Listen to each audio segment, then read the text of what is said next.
Terima kasih, Bu. Ya.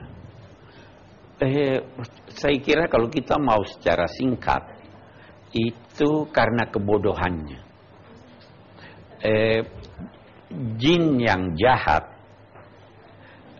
adalah setan. Setan merayu, mempengaruhi manusia. Kemudian ada manusia yang terpengaruh oleh setan-setan jin, jadi setan juga dia. Nah, setan-setan ini yang mempengaruhi. Saya kira ada ayat di suratil An'am ini yang akan menjelaskan sebagian dari apa yang Ibu tanyakan. Jadi sebenarnya itu pengaruh, ya, pengaruh lingkungan, pengaruh bacaan, pengaruh teman, sehingga menganggap bahwa oh ini kita di masyarakat kita, di seluruh masyarakat itu ada orang-orang yang percaya bahwa lakukan ini, lakukan itu, macam-macam. Itu karena kebodohan. Karena pengaruh. Ingin cepat kaya, lakukan ini, makan itu. Itu semua adalah hal-hal yang tidak dapat dibenarkan. Saya kira itu, Bu, ya. Oke. Baik. Bapak, saya sekarang boleh giliran nanya, ya? Boleh, silahkan. Saya itu dari tadi kan memperhatikan bahwa Pak Quraisy mengatakan bahwa kita segala sesuatu dalam kehidupan ini harus karena Allah Ta'ala. Betul. Jangan percaya dengan hal-hal yang selain itu seperti ke ahli nujum dan segala macam. Nah, bagaimana kalau misalkan seperti kita mau sehat gitu ya Pak ya? Sehat itu kan baiknya adalah untuk kita beribadah karena lebih baik, itu karena Allah Ta'ala. Tapi kemudian kan ada dengan cara-cara yang lain, apakah kita belajar senam atau kita misalnya lagi sakit kita ke dokter gitu. Nah, apa yang harus kita lakukan di dalam hati kita pada saat kita berniat itu? Bagus sekali. Jadi sekarang begini, Bu. Saya ambil satu contoh. Kita mau sehat, kita sakit ya. Oke. Kita diperintahkan ke dokter. Tetapi harus yakin bahwa bukan dokter yang menyembuhkan. Bukan obat yang menyembuhkan. Itu cuma sebab. Nah, sehingga kalau mau pergi ke dokter, terlebih dahulu mohon kepada yang di atas. Ya Allah, bantu dokter ini mendiagnose penyakit saya sehingga dia bisa memahaminya dan memberi saya obat yang tepat.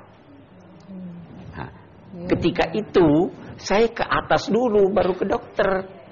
Jangan langsung ke dokter seakan-akan dialah yang menyembuhkan, ya kan? Jadi saya kira begitu.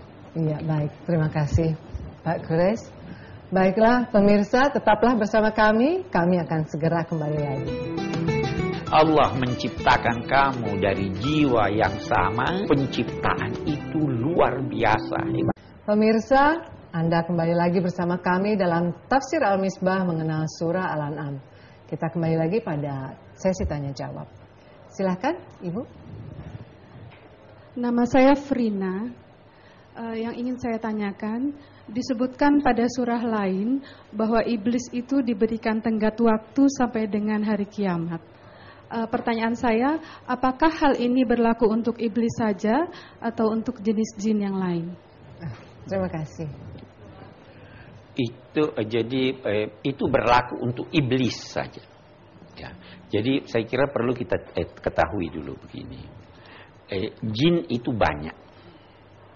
Jin itu ada yang durhaka, ada yang taat. Jin itu punya masyarakat.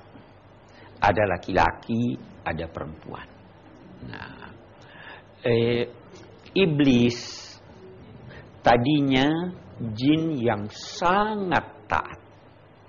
Sedemikian taatnya sehingga dia merasa bisa masuk dalam kelompok malaikat. Maka dia bermohon kepada Allah, ya Allah, saya biar masuk di kelompok malaikat. Sama satu orang misalnya terlalu pintar di kelas 2, naikkan saya di kelas 3 saja, ya kan? Karena malaikat itu tidak berdosa. Maka masuklah dia di dalam kelompok malaikat. Sewaktu Allah memerintahkan malaikat sujud dan dia termasuk di dalamnya, dia tidak mau sujud karena dia angkuh.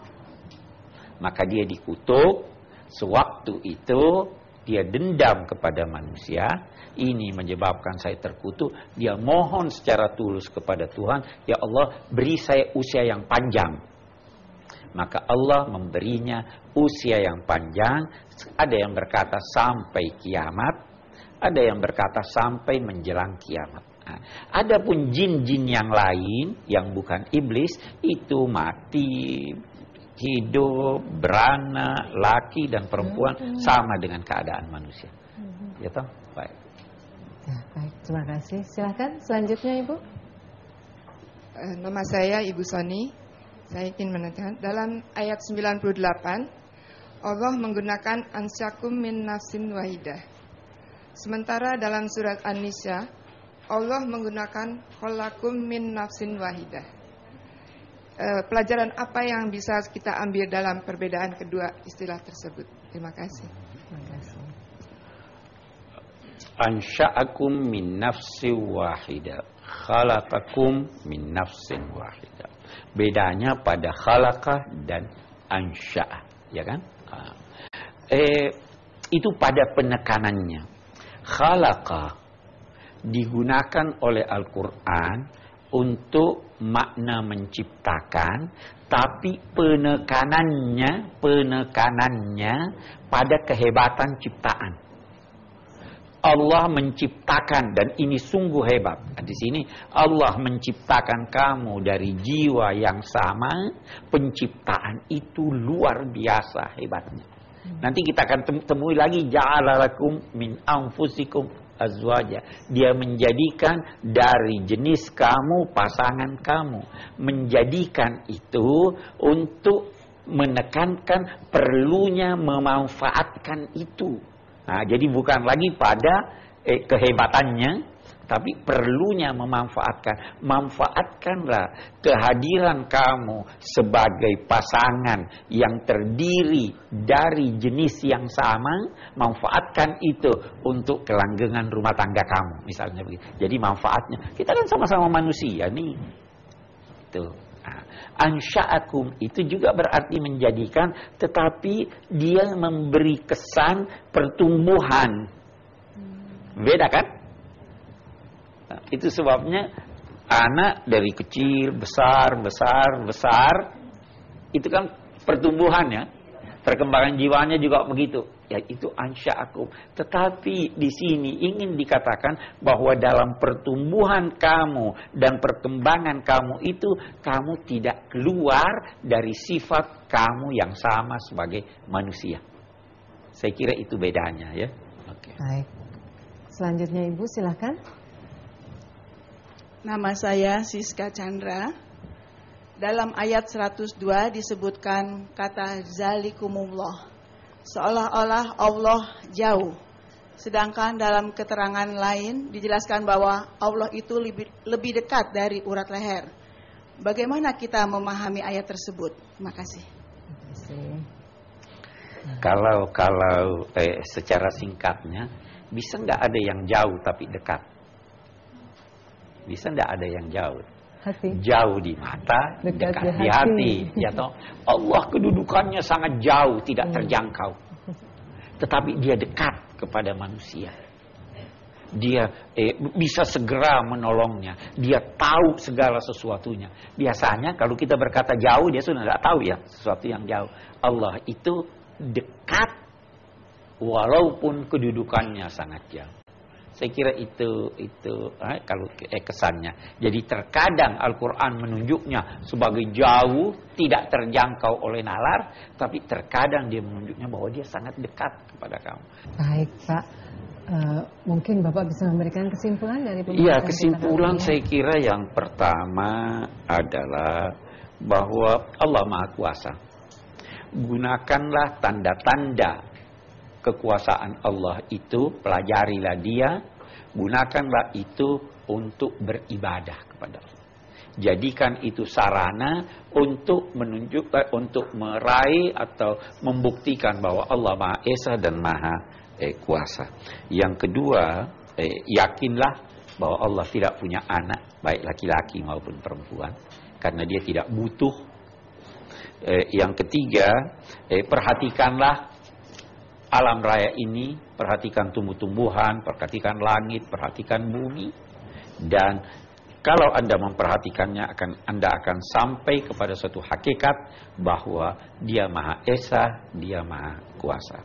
Nah, yang keempat, beribadahlah kepada Allah, dalam arti lakukan segala kegiatan Anda demi karena Allah.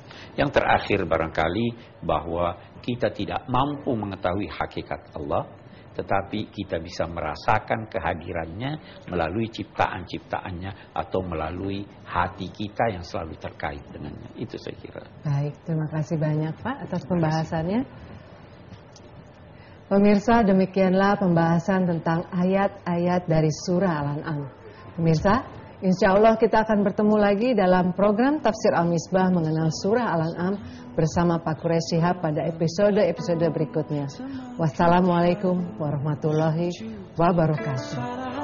Berlapis kesombongan selalu saja datang menghampiri.